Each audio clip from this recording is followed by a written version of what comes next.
Hello, I'm Marcus Brix with the CattleFax Closing Bell. Today's Closing Bell is sponsored by IMI Global, third-party verification and value-added services you can trust. The most recent USDA World Agriculture Supply and Demand Estimates report, or WASDE, released this week with few surprises. U.S. corn ending stocks came in below trade expectations, with new crop ending stocks dropping 200 million bushels to 1.36 billion.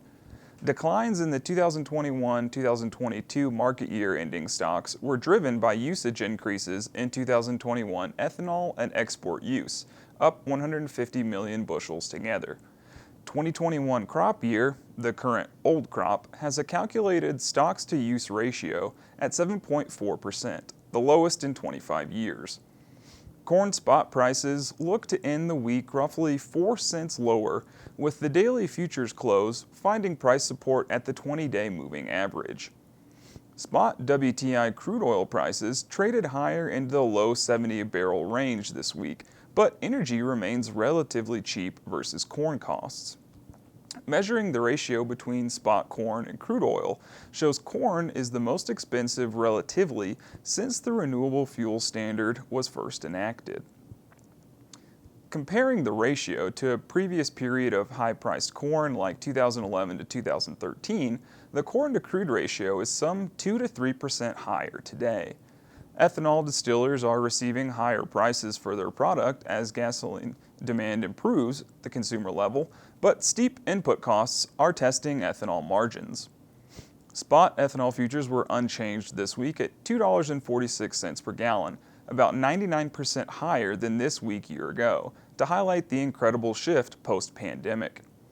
RBOB gasoline futures began July 2020 at the 5th lowest price in 20 years, but will reach July 2021 at the 5th or 6th most expensive. Petroleum markets like crude oil, RBOB, and heating oil tend to make seasonal highs in late June, early July. December corn also tends to price its highs by late June historically, but a dry weather forecast continues to add risk and volatility to grains for 2022.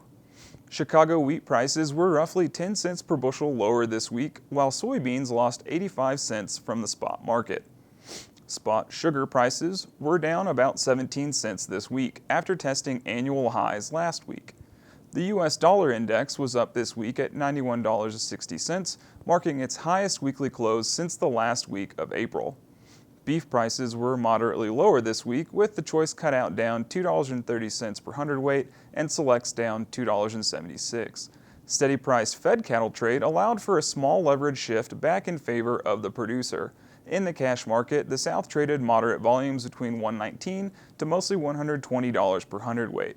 Fed cattle traded in the north at $119 to $121, with most dress trade at $191 per hundredweight, steady prices versus last week. Feeder cattle traded steady to $4 higher this week, with calves trading mixed $2 softer to $2 higher. Thanks for watching. Remember to visit CattleFax.com, become a member, and receive the latest market news and analysis.